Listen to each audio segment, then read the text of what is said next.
Welcome back student. आशा करती हूँ आपकी तैयारी बहुत ही शानदार चल रही होगी। ये एनसीईआरटी सीरीज़ मैंने इसलिए शुरू किया है क्योंकि मैंने इस बार के पेपर यूपीएससी प्रीलिम्स 2024 को देखा तो उसमें सिंपली हमें करंट अफेयर से बहुत कम मिला क्वेश्चन और सब आपको बेसिक कॉन्सेप्ट, इजी कॉन्सेप्ट के थ्रू क्वेश्चन पूछा गया था। इसलिए आपका बेसिक बहुत ज़रूरी है स्ट्रांग होना। ये बिगनर के लिए एकदम मतलब बोलते हैं ना कि रामबाण है। अगर आप इस वीडियो को देख लेंगे तो आपका बेसिक पूरी तरह से क्लियर हो जाएगा। आपको पता होगा कि इसमें से आपको मेंस प्री दोनों में बहुत हेल्पफुल होगा। ऑलमोस्ट 30% आपका यहाँ से कवर हो जाएगा क्योंकि प्री में कुछ फैक्ट्स रहते हैं, कुछ सेंटेंस रहते हैं डायरेक्ट जो एनसीईआरटी से आते हैं। मेंस में आपको सिंपली कोई चीज़ को एक्सप्लेन करना रहता है, तो मैंने इसमें बताया है कि कहाँ से आप मेंस के लिए भी आंसर लिख सकते हैं। तो आपको अपना बेसिक स्ट्रॉन्ग करना है। और एक बात है कि आप ध्यान से इसे पढ़ें, दिमाग खोल के समझें, ताकि आपका यूपीएससी प्रीलिम्स मेंस इंटरव्यू एक ही बार में हो जाए। आपको बार बार ना देखना पड़े और बार बार ना पढ़ना पड़े। आप अगर बैठे लेटे हैं तो उठ जाइए, आपके पास बुक है तो निकाल लीजिए और अंडरलाइन करते हुए चले जाइए, ताकि जब आप नेक्स्ट बार पढ़ें तो आपको कुछ ही पॉइंट पढ़ने पड़े, बार बार एक ही बुक को ना पढ़ना पड़े। इससे आपका टाइम भी वेस्ट होता है और आप बहुत कन्फ्यूज़ होने लगते हैं। सेकंड, अगर आप नोट्स बनाना चाहते हैं तो कॉपी पेन लेके बैठे, ताकि एक ही बार वीडियो देख करके आपको सब समझ में आ जाए कि हाँ। और ये जो एनसीईआरटी है क्लास 6 की, मैं इसे लाइन टू लाइन इसलिए पढ़ा रही हूँ ताकि आपका कोई चीज़ छूटे ना। और इस बुक को मैंने अच्छे से देखा है और अपने बच्चों को भी रेफ़र किया है, तो उन्होंने कहा कि मैम इससे हमें 20% जो 4 सब्जेक्ट मेंस में होते हैं, GS 1 2 3 4, उसमें बहुत हेल्पफुल हो रहा है क्योंकि इसमें सब एस्पेक्ट को कवर किया गया है। Geography, history, polity, environment, economy, सब चीज़ के बारे में इस मतलब एनसीईआरटी क्लास 6 जो सोशल साइंस हम बोलते हैं उसमें बताया गया है। तो ये हमारा चैप्टर 3 है, जो आपको लगेगा ज्योग्राफी है, बट ये ज्योग्राफी नहीं है, इसमें सब कुछ इंक्लूडेड है, इसलिए तो सोशल साइंस है। तो चलिए स्टार्ट करते हैं। आप अपने ध्यान से दिमाग खोल के इसे सुनिएगा और समझिएगा, और आप चाहें तो नोट्स बना लीजिएगा ताकि आपको बार बार वीडियो ना देखना पड़े। तो स्टार्ट करते हैं video. Land form and life free from the burden of human being may the earth with many highest slope and great plain bearing plant endow with varied powers spread out for us and show us her riches. The earth is my mother and I am her child. अर्थ अथर्व वेद भूमि सुक्ता, ये यहाँ से लिया गया अथर्ववेद से। इसमें बोला गया है कि free from the burden of the human being से ये बहुत परे है। लैंड फॉर्म जैसे अर्थ हमारी मम्मी हो गई और हम उसके बच्चे हो गए। इसमें बहुत सारे हाइट्स है, स्लोप है, प्लेन्स है, इसके बारे में हमें पढ़ना है। तो अब स्टार्ट करते हैं वीडियो। ये आपके लिए कोई काम की नहीं है, यहाँ पे क्वेश्चंस है। यहाँ पे देखिए introduction. Humans like most mammal live on land. Land as you may have noticed has many form and feature. Land में बहुत सारे फॉर्म हैं, फीचर्स हैं। इट अपीयरेंस, फॉर्म मतलब रूप, प्रकार, उठे हुए हैं, बैठे मतलब हाईएस्ट हैं, लाइक माउंटेन, प्लेटू है, प्लेन है। It appearance change a lot from one region to another. जैसे आप आ, Chota Nagpur in Jharkhand, you travelling by road from Chota Nagpur in Jharkhand, Prayagraj Uttar Pradesh, then Uttarakhand. आप बहुत सारे वेरी डिफरेंट लैंडस्केप को देखते हैं। तो कैसे देखते हैं आप? पहले प्लेन, फिर प्लेटू, फिर माउंटेन। यही आपको आगे पढ़ना है। देखिए यहाँ पे एल्टीट्यूड मतलब क्या है? The highest of an object above sea level. Sea level से जितना हाइट पे होंगे उसे हम एल्टीट्यूड कहेंगे। For example, altitude of mountain कितने हाइट पे है समुंदर से। The altitude of bird, bird कितने ऊपर उड़ रही है सी लेवल से। प्लेन कितना ऊपर उड़ रहा है। फिर एल्टीट्यूड ऑफ द सैटेलाइट, कितने हाइट पे सैटेलाइट है समुंदर के, समुंदर से नापेंगे हम कि कितने हाइट पे है वो। तो इसे हम एल्टीट्यूड का बोलते हैं। लैटीट्यूड होता है इक्वेटर से हम नापते हैं, कंफ्यूज मत होइएगा। इसके पहले चैप्टर में मैंने बताया लैटीट्यूड लॉन्गिट्यूड। अब आते हैं हम लोग, a land form is a physical feature. Land form मतलब एक भौतिक कैरेक्टर है। Surface of our planet earth. Land form take shape over millions of year and have a significance connection with the environment and life. Land form बनने में millions year लग जाते हैं, लाखों साल लग जाते हैं। और जो लैंड फॉर्म है वो बहुत ही इंपॉर्टेंट कनेक्शन है इन्वायरमेंट का और हमारी लाइफ से, कोई भी लाइफ हो गई। They can broadly be divide into three category. हम तीन कैटेगरी में डिवाइड करते हैं, माउंटेन, प्लेटू, प्लेन। माउंटेन में आ गया है land form higher than surrounding, से ऊपर रहता है, ब्रॉड बेस रहता है, steep slope, narrow summit. Depending on their height some mountain are covered with snow. At lower altitudes the snow melt very summer and turn into water, और वो river में चली जाती है। यहाँ पे देखिए माउंटेन है, रिवर है, हाउसेस हैं। यहाँ पे आपको तीनों दिख रहे हैं, माउंटेन, पीक, प्लेटो, प्लेन। फिर precipitation, water from the atmosphere reaches the ground. जो वाटर एटमॉस्फेयर से ग्राउंड पे आती है, रेन, स्नो, हेल, तीन रूप में, उसे हम बोलते हैं प्रेसिपिटेशन। फिर जो ग्लेशियर जो माउंटेन के नीचे स्लोप में होता है वो समर में पिघलते हैं स्नो, वो रिवर निकलती हैं वहाँ से।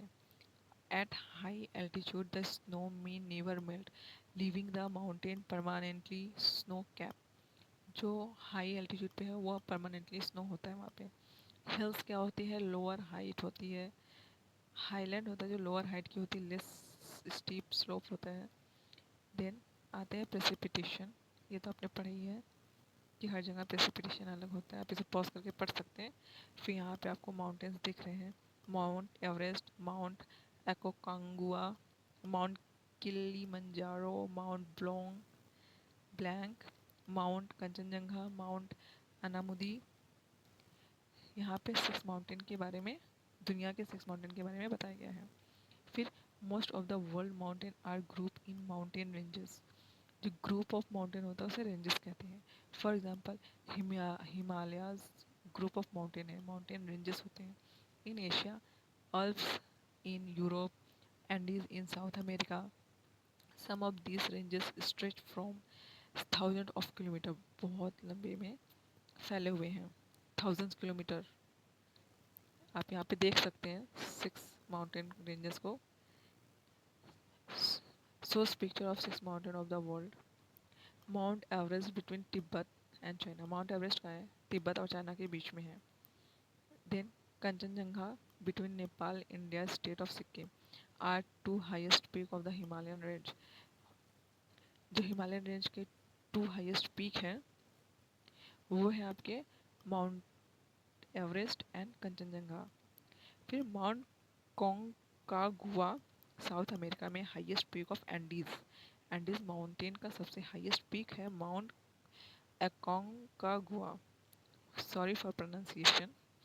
Mount Kilimanjaro in eastern Africa is an isolated mountain.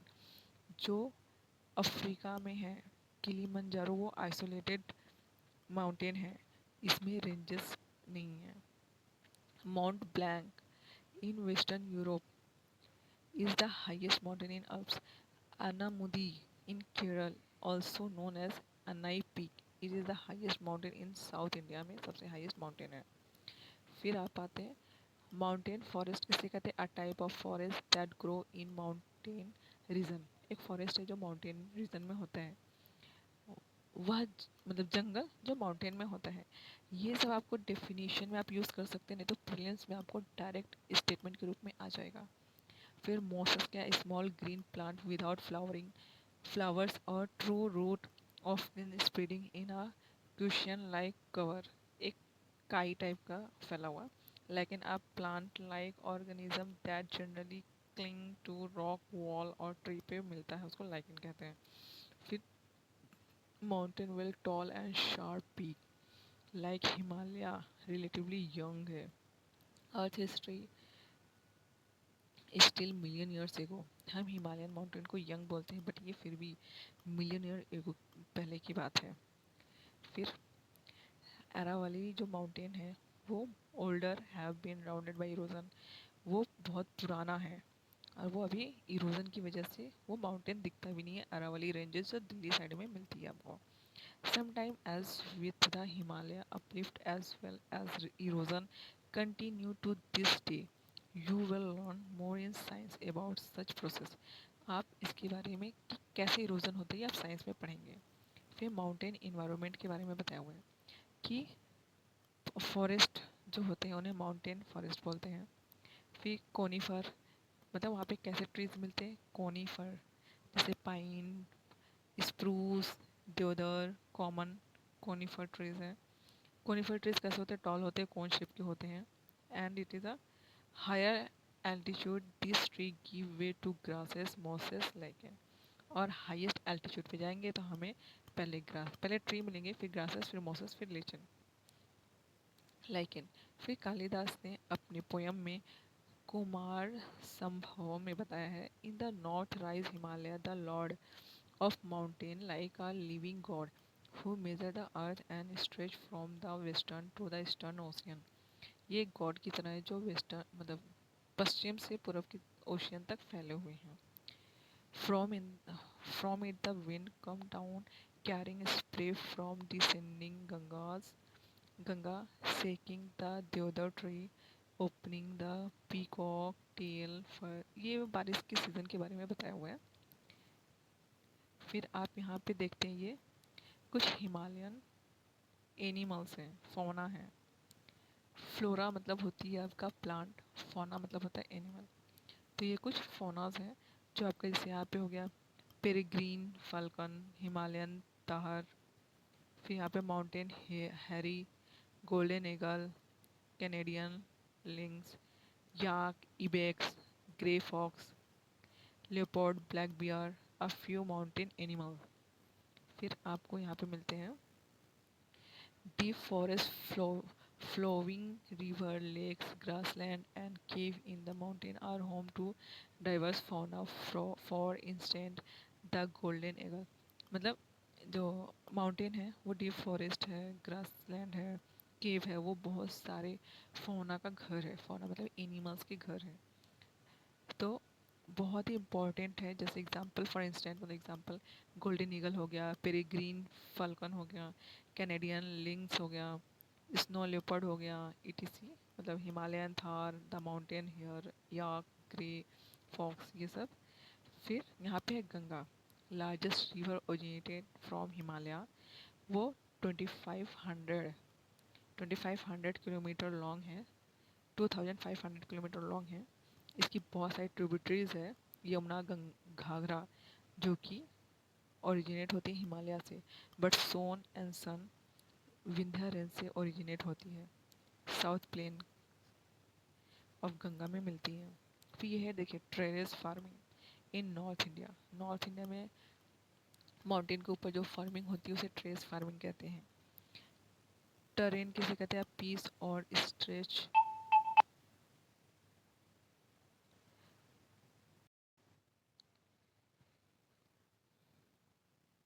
terrain, a piece or stretch of land from the point of view of its physical feature।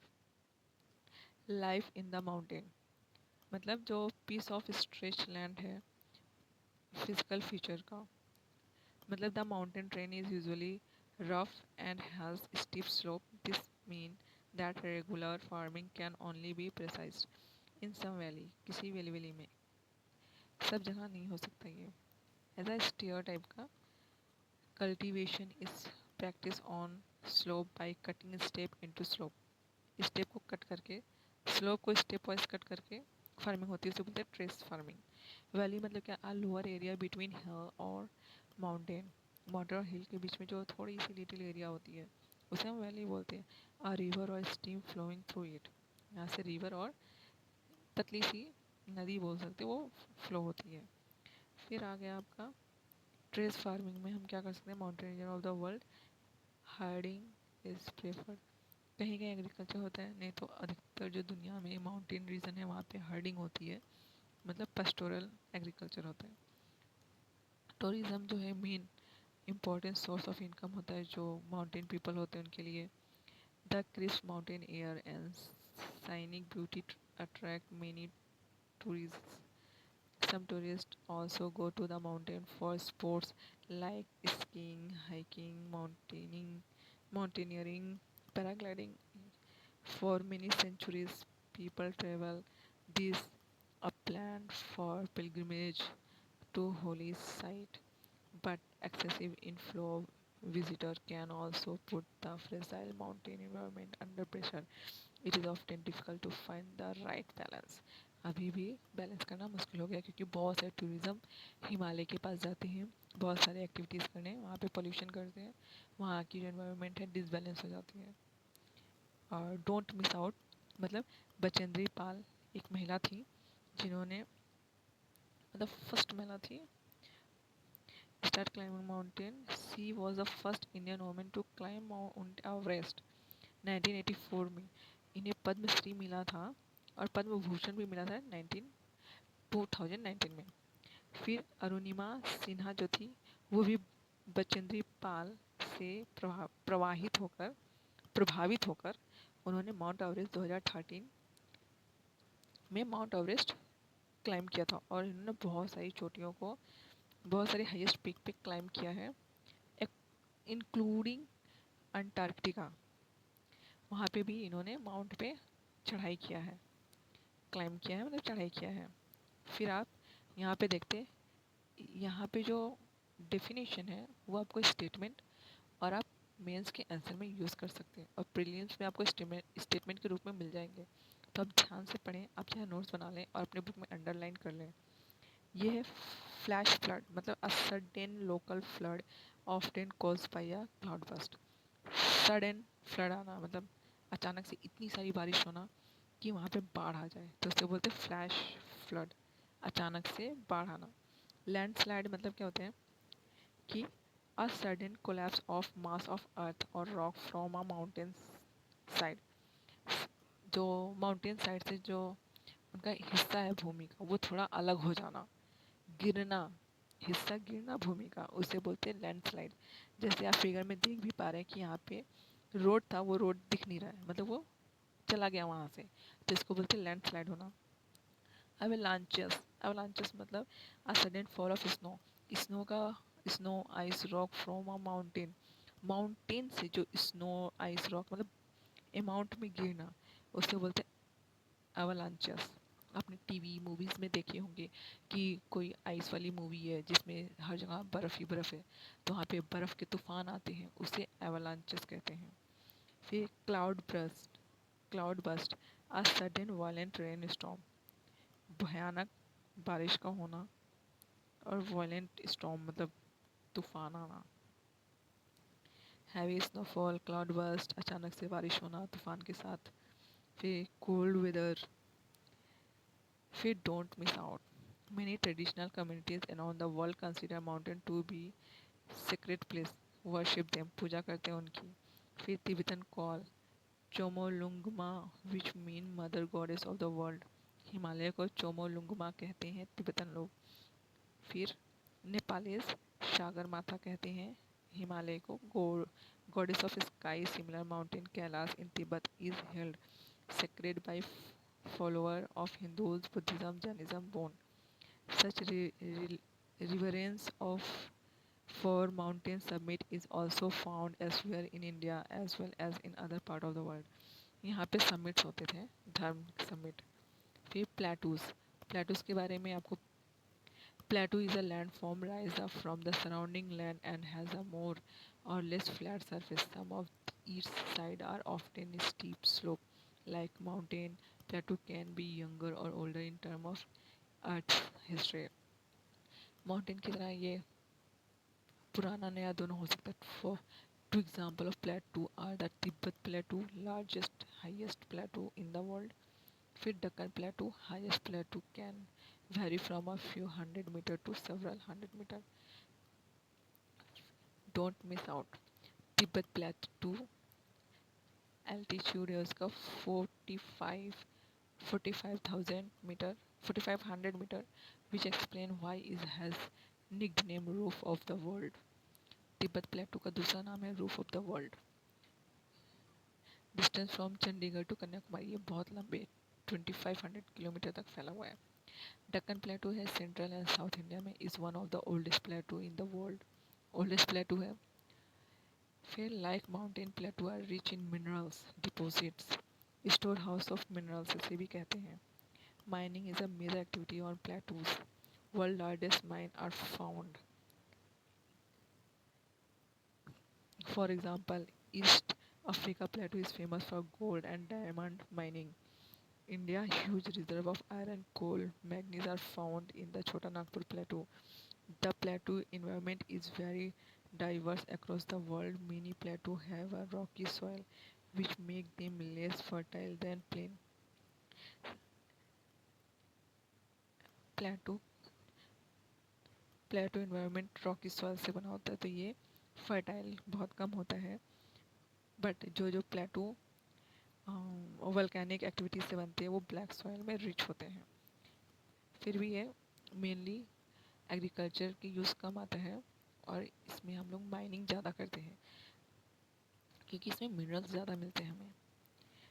जैसे आपको मिलेगा plateau are also home to many, इस पे जो waterfall मिलेगा आपको, mainly waterfall आपको दिख रहा होगा फिगर में।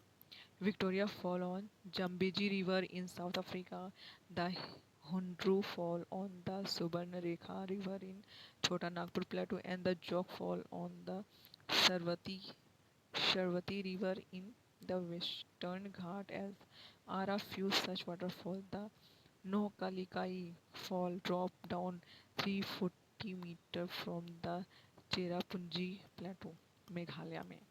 यह वाटरफॉल, ये आपको नाम याद कर लेने होंगे लिख करके। Sea level, the average level of the surface of the ocean also called mean sea level. मैंने आपको पहले ही बता दिया, सी से आप जितने ऊपर जाएंगे उसे सी लेवल कहेंगे। प्लेन्स आपको बता दो फिर से, ये भी एक लैंडफॉर्म का पार्ट है। ये फ्लैट होता है, जेंटली अनडोलेटेड सरफेस, ये एकदम नॉर्मल जेंटली होता है इसका। They do not have any large hills नहीं होती हैं, डीप वैलीज नहीं होती है इसमें। ये 30 मीटर्स एबव होते हैं सी लेवल से। Flood plain are one type of plain form by river originating in mountain ranges where they collect particles of rock, sand, and silt called sediment. These sediments are called all the way to plain, where the river deposit them, making the soil very fertile. जहाँ पे ये sediment को लेके जाते हैं, छोड़ते हैं, उसे very fertile landform बनता है। As a result, these plains are ideal for growing crop of all kind. Agriculture is a major economic occupation in this landform. यहाँ जो प्लेन पे मेन इकोनॉमिक ऑक्यूपेशन होती है आपकी एग्रीकल्चर। फिर यहाँ पे देखिए आपको मैप में दिख रहा है कि प्लेटो ब्राउन में है, तिब्बतन प्लेटो हो गया, फिर यहाँ पे ईस्ट अफ्रीकन प्लेटो हो गया, फिर आपको ग्रीन रिवर प्लेन, आपको गंगा ब्रह्मपुत्रा मिल गया, फिर यंग जे ग्रीन, फिर नाइल, अमेजोन, मिसिसिपी, ये हो गया आपका रिवर प्लेन। फिर mountain ranges, Ural mount Atlas Africa में हो गया, फिर Andes in South America, Rockies आपका हो गया नॉर्थ अमेरिका में। इस मैप को आप ड्रॉ करके अपने वॉल पे चिपका के लर्न कर लीजिएगा, कंफ्यूज ना हो आप, ये सब कोई काम के नहीं है आपके। Life in the plain, plain पे लाइफ कैसी है हमारी। Thousands of year ago the first civilization developed around river in fertile plain. In our time too, a large part of world population live in plain. हजारों साल पहले भी civilisation जो पहला था वो रिवर के साइड में जो उर्वरक प्लेन था वहाँ पे हुआ था। और आज भी हम ज़्यादा से ज़्यादा पॉपुलेशन रिवर प्लेन पे ही है। About 40 crore people, more than 1/4 of the total Indian population live in India's Ganga plain पे रहते हैं। 1/4 पॉपुलेशन इंडिया की गंगा प्लेन के साइड में अभी भी रहती है। फिर आपको यहाँ पे दिख जाएंगे मेजर ऑक्यूपेशन क्या है, river fishing, agriculture. Food crop में राइस, व्हीट, मेज, बार्ली ये सब ग्रो करते हैं। फाइबर क्रॉप में कॉटन, जूट, हेम्प को ग्रो करते हैं गैंगेटिक प्लेन में। ट्रेडिशनल एग्रीकल्चर होते हैं रेन फेड एरिया में, बट अभी इरिगेशन सिस्टम बहुत वर्किंग हो रहा है। आप इसका यूज़ मेन सेंसर में लिख सकते हैं कि अभी इरिगेशन हो रही है जो ग्राउंड वाटर को निकाल के हो रही है या चैनल के थ्रू हो रही है, बट इससे ग्राउंड वाटर डिप्लीशन हो रहा है। जैसे आपको लास्ट लाइन में दिखेगा, some of the other problem affecting the Ganga's plain including high population and pollution, whether in mountain ranges or plain river around the world have carried immense culture value in mountain plain. ये सब आपके culture value को भी रखते हैं। जहाँ पे confluence होता है, कन्फ्लुएंस मतलब होता है जहाँ पे दो और दो से अधिक नदियाँ मीट करती हैं, ठीक है। फिर because plain have a gentle slope river navigation is easy, यहाँ पे नेविगेशन ईजी होता है क्योंकि ये जेंटल स्लोप होता है। और ये सब आपके लिए इम्पोर्टेंस नहीं है। ये आपका रिवर है, रिवर प्लेन गंगा में कैसे हम मूव कर रहे हैं। रेजिलियंट क्या है, capacity to meet challenge and difficulties, adopt to them और ओवरकम देम। तो रेजिलियंट आप डेफिनेशन यहाँ से यूज़ कर सकते हैं। In this chapter we explore the 3 main land form के बारे में हम लोगों ने पढ़ा, बट इम्पॉर्टेंट है एक डेजर्ट। डेजर्ट लैंडफॉर्म भी होता है जो कि वहाँ पे रहना बहुत कठिन होता है, बट फिर भी वहाँ पे फ्लोरा फोना रहते हैं, कुछ लोग भी रहते हैं। जैसे Sahara desert in Africa, Thar desert in India subcontinent, जहाँ पे कोल्ड और cold desert, Gobi desert in Asia. तो despite harsh living condition human have adopt to most of the desert, इतने हार्ड कंडीशन के बाद भी वहाँ पे लोग रहते हैं। तो इसी को बोलते हैं रेजिलियंट, कि कैसा भी कंडीशन हो आप वहाँ पे अडॉप्ट कर सकते हैं। फिर यहाँ पे देखिए कि तमिल संगम पोट्री में लैंडस्केप कैसे कैसे हैं उसके बारे में बताया गया है। ये तीनाई मतलब एक आपको ये संगम पोट्री में कैसे लैंडस्केप का नाम, उस हिसाब से आपको यहाँ देखना है कि तीनाई हो गया, लैंडस्केप हो गया, मेन ऑक्यूपेशन हो गया। आपको ये सिर्फ ध्यान देना है, समझना है इस वर्ड का मीनिंग। कभी कभी यूपीएससी में मीनिंग भी पूछते, जैसे किरिंजी माउंटेन रेंज, यहाँ पे हंटिंग ऑन गैदरिंग होता था। Mullai grassland and forest cattle rearing. Marudam fertile agriculture plain farming यहाँ होता था। नेयादाल कोस्टल रीजन को बोलते थे और फिशिंग और सी फेयरिंग होता था यहाँ पे। फिर पलाई एरिड डेजर्ट लाइक रीजन को जर्निंग एंड फाइटिंग के लिए यूज़ होता था। 5 3 9 constitute a different classification of land form, ये डिफरेंट लैंड फॉर्म को बताते हैं। अब ये समरी है चैप्टर का कि आपने चैप्टर 3 में क्या पढ़ा है। Land form are classified into 3 main type, mountain, plateau, plain. They have very different physical characteristics and environment. Throughout history, people live and activities have been much impacted by the type of landform they have lived in. These landforms are an integral part of culture across the world. Indian culture in particular has celebrated them in diverse ways. Each landform offered different challenges as well as opportunities. अब अब हम next chapter पढ़ते हैं। हमारा next chapter है timeline and source of history. इस chapter में हम टाइमलाइन के बारे में पढ़ेंगे और सोर्स ऑफ हिस्ट्री, हमें हिस्ट्री के बारे में कहाँ से पता चलता है।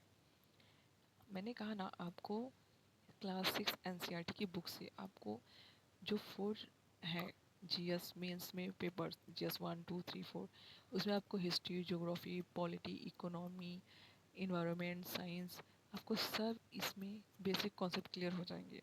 इसलिए मैंने इसे स्किप नहीं किया है, मैंने लाइन टू लाइन पढ़ाने की कोशिश की है, ताकि अगर आप बुक नहीं भी पढ़ पाए तो इस वीडियो के थ्रू आपको पूरा बुक रिवाइज हो जाएगा कि हाँ इस चैप्टर में ये चीज़ हमने पढ़ा है।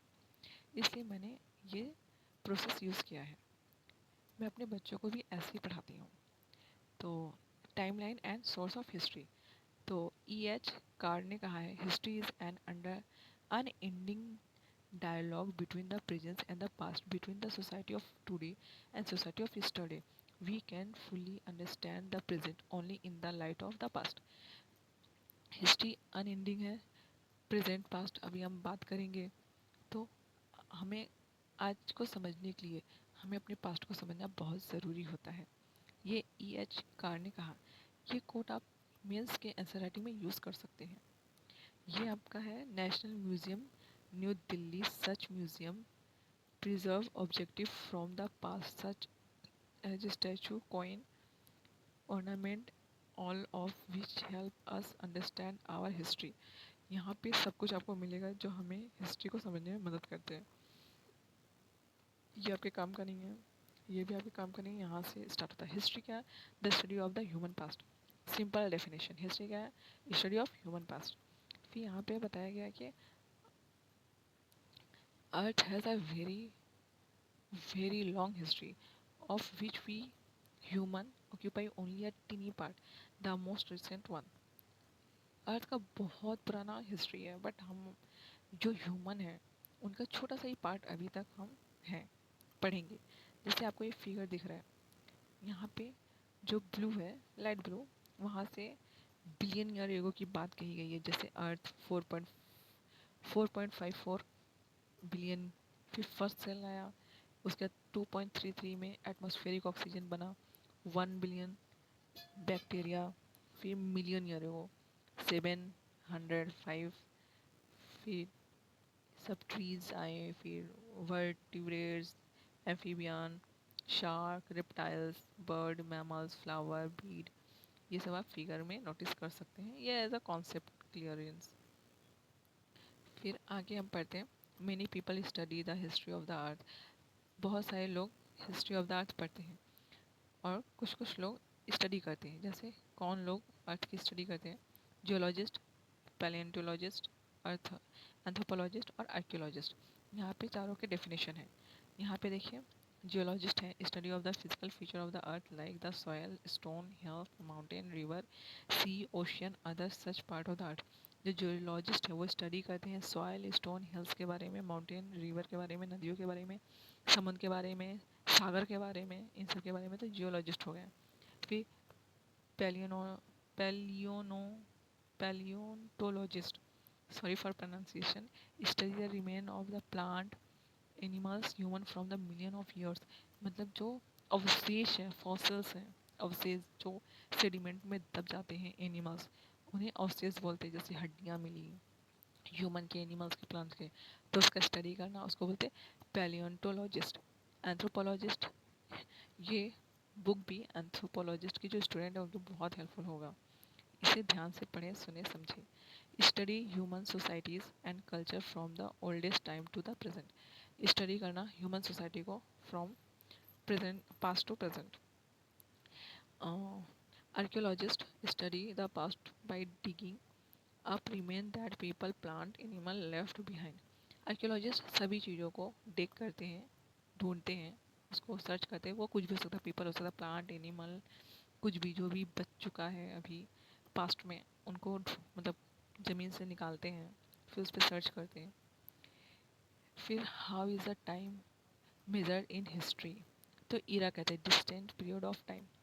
Each society and culture has had its own way of measuring time, measure events such as birth of an important person or start of ruler region have often marked the beginning of the new era।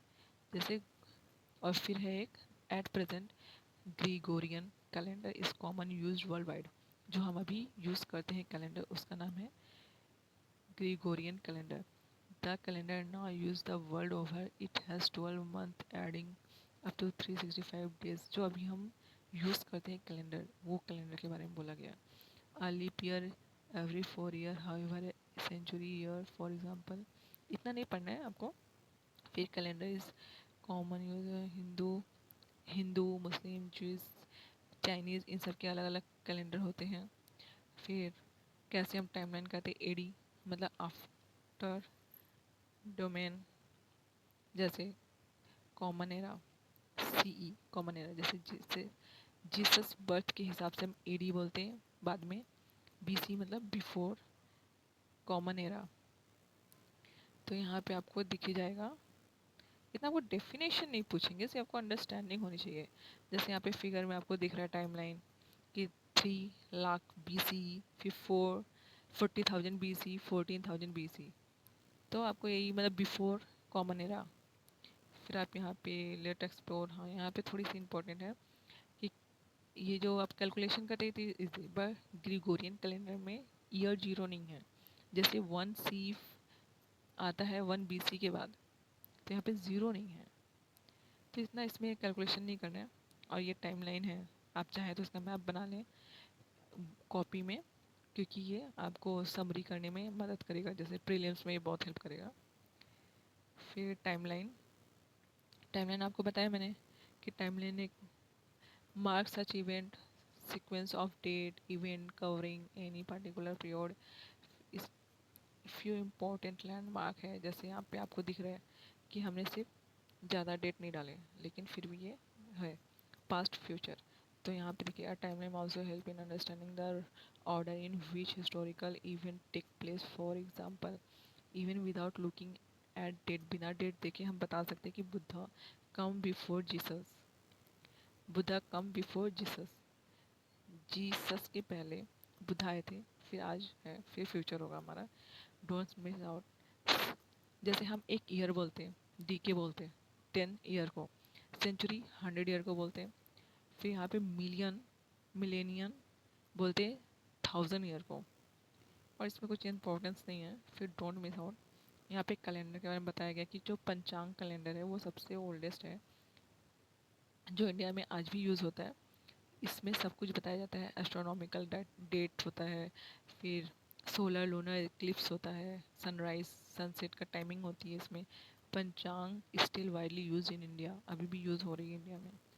फिर है source of history, a place person text और an object from which we gather information about some past event और period. जब हमें पिछले दिनों के बारे में, इतिहास के बारे में हमें पता चलता है, किससे पता चलता है? प्लेस से, पर्सन से, जगह से, इंसान से, बुक से, कोई स्कल्पचर हो गया उससे, तो हम उससे सोर्स ऑफ हिस्ट्री कहते हैं कि हाँ हमें हिस्ट्री के बारे में पता चल रहा है। तो what are source of history, तो ये नहीं इम्पोर्टेंट आपके लिए है। फिर हाँ, थिंकिंग अबाउट इट, थोड़ा सा आप सोच सकते हैं कि जो आपके घर में प्रेजेंट है ऑर्नामेंट, उससे आपको क्या पता चलता है। फॉर एग्जाम्पल देखिए, सोर्स ऑफ हिस्ट्री क्या है? ओरल सोर्स है, जीनोलॉजिकल, फोक फ्लोर। फोक फ्लोर मतलब पता है, जीनोलॉजिकल होता है कि मतलब दादा दादी कैसे हैं, फिर उसके इस तरह से आपको ओरल सोर्स से पता चलता है। फिर फोक फ्लोर मतलब स्टोरीज, जो हम सुनते हैं बचपन में, हमें कहानियाँ सुनाई जाती हैं, उसे बोलते हैं फोक फ्लोर। फिर इंडियन लिटरेचर के थ्रू मिलता है वेदास एंड इतिहास, फिर poem and plays, historical text, collection of stories, फिर साइंटिफिक एंड टेक्नोलॉजिस्ट टेक्स्ट, फिर यहाँ पे आए लिटरली सोर्सेस, फिर foreign account, traveller logs, historical chronicle, फिर आर्टिस्टिक सोर्सेस 3 नंबर में, पेंटिंग, स्कल्पचर, पैनल। फिर यहाँ पे ये सब आपको जस्ट याद करना है, रिमेंबर करना है कि हाँ ये सब सोर्सेस है। 4 मेन सोर्सेस है, ओरल, लिटरली लिखी हुई, आर्टिस्टिक कुछ आर्ट फॉर्म, फिर आर्कियोलॉजी जो मोनूमेंट हो गया, मर्ड्स हो गया, फिर एनिमल्स प्लांट रिमेन्स जो है उन्हें एक्सकवेशन। ठीक है, आर्कियोलॉजिस्ट मतलब हो गया आपका कोई भी चीज़, मोनूमेंट माउंट, कोई भी नीचे से निकल रहा है, ऐसे भी कोई पुरानी चीज़। बट एक्सकवेशन मतलब खोद के नीचे से निकालना, टूल्स हो गए, वेपन हो गए जो पहले दब चुके हैं। फिर हिस्टोरियन कौन है? A person who studies and right about the past, जो पास्ट को स्टडी करते हैं और उसके बारे में लिखते हैं, उन्हें हिस्टोरियन कहते हैं। इसके बारे में आपको इतना जानने की ज़रूरत नहीं है। फिर genetic, the branch of biology that studies how in plant animal और human certain feature and characteristics get passed down from one generation to the next generation. ये आपको साइंस में भी पढ़ने को डिटेल में मिल जाएगा। फिर इसमें कुछ ऐसा है नहीं। हाँ देखिए, सोर्स ऑफ हिस्ट्री एक कॉइन से हो गया, यहाँ पे स्कल्पचर हो गया ये 2 नंबर, 3 नंबर हो गया ये स्तंभ है, अशोक का स्तंभ। तो इनके बारे में आपको लिखना है, आपको नहीं लिखना है, ये बच्चों क्या है। The beginning of human history, human का इतिहास कहाँ से शुरू होता है? तो मॉडर्न ह्यूमन जो हम हैं, हम प्लैनेट में अबाउट 3 लाख ईयर से हैं। This appear to be very long time. It is only a teeny fraction of the earth history. ऐसा लगता है बहुत पुरानी बात है, लेकिन अगर हम अर्थ हिस्ट्री में देखें तो ये बहुत छोटा पीरियड है। जैसे यहाँ पे देखिए ह्यूमन फिगर है, फिर यहाँ पे है और आफ्टर लाइफ क्या, life that begin after death. Death के बाद जो लाइफ आपको मिलेगी उसे बोलते हैं after life. Early human face many challenges from nature and lived in band और group to help each other. Help करे ईच अदर को, मतलब एक दूसरे को, इसलिए वो ग्रुप में रहते थे। बहुत सारे चैलेंजेस भी थे। तो constantly seeing shelter food where mainly hunter and gather. पहले लोग हंटर और गैदरिंग करते थे, तो वो ग्रुप में रहते थे, अभी भी हैं। Really this means that they relied on hunting, collecting edible plant food for their survival. Our early ancestors also had certain belief about the natural element and possibly also some notion of afterlife. हमारे जो ancestor है, हमारे पूर्वज है, वो believe करते हैं कि आफ्टर लाइफ होती है। This group lived in temporary jam, rock shelter or cave, communicated with each other using language that are now lost। अभी वो खो चुका है, अभी उनकी लैंग्वेज अब हमें सुनने को नहीं मिलती, क्योंकि ये बहुत पुरानी बात है। They used fire, started making object. वो फायर का यूज़ करते थे, ऑब्जेक्ट बनाते थे। Easier like improve stone axes, वो स्टोन एक्स बनाते थे। ब्लेड हो गया, एरो हेड हो गया, अदर टूल मतलब कुल्हाड़ी। फिर aspect of their life are visible in rock painting found in hundred of cave. बहुत सारे केव में उनकी पेंटिंग्स मिलती हैं। एनिमल और ह्यूमन के बारे में ऑर्नामेंट बनाते थे, सच एज स्टोन के होते थे, शेल बीट के होते थे, कभी कभी एनिमल टीथ के भी होते थे। द फर्स्ट क्रॉप था, first crop on climate through many changes over long age. At certain time it was very cold. Much of the earth was covered with ice. This is called the ice age. You will learn in greater detail in science में आप पढ़ेंगे ice के बारे में। The last ice age, the last ice age listed from the 1 lakh year ago around 1200 year ago तक था। After living condition improving for human in this past of the world, they started settling down and cultivating cereal and grain। cereal and grain they also domesticated। पहले इन्होंने cereal और grains उगाए। फिर cater serials मतलब होते हैं आपके दालें हो गई। फिर ग्रीन हो गए, बाजरा, बाजरा मेज, कैटल गोट, ये डोमेस्टिकेटेड एनिमल थे। With more food available these communities grew only because of available fertile their soil। इतना कुछ इम्पोर्टेंस तो नहीं है यहाँ पे। थिंक अबाउट, ऐसा कुछ सोचने की बात नहीं है इसमें। आ, ये यूपीएससी के लिए इम्पोर्टेंट नहीं है। वेलफेयर मतलब हेल्थ, प्रॉस्पेरिटी एंड वेलबींग को बोलते हैं welfare. Hamlet a small settlement और स्मॉल विलेज, इसमें कुछ for example poverty for making pot and other clay object, the use of metal crow first iron later which help make durable tool object of daily use and ornament में use होता था। Pottery making pot, ये सब बहुत छोटे छोटे settlement होते थे, तो वहाँ पे ये सब काम चलते थे। फिर इस चैप्टर का समरी है, we have explored some way to learn more about our past. The concept of a time line help us understand the sequence of historical event at different time। there are different way of measuring time। हमने यहाँ पे पढ़ लिया कि कितने सारे वे हैं past को पढ़ने के लिए, टाइम लाइन के थ्रू, हिस्टोरिकल इवेंट के through. There are different way of measuring time. बहुत सारे तरीके हैं आप मेज़र कर सकते हैं। Million, billion, trillion, year, decade, centuries, million. Source of history are meaning, they help us reconstruct and interpret historical event. जो सोर्स ऑफ हिस्ट्री है वो हमें दोबारा अपनी हिस्ट्री को रिकंस्ट्रक्ट करने में हेल्प करती है। We have also had a brief look into the life of early human and how human society grew more complex in time. पहले सिंपल सोसाइटी से आज कॉम्प्लेक्स सोसाइटी में बदली है। उसके बारे में हम पढ़े हैं।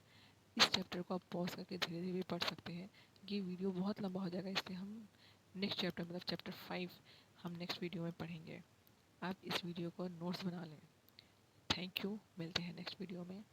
All the best for UPSC C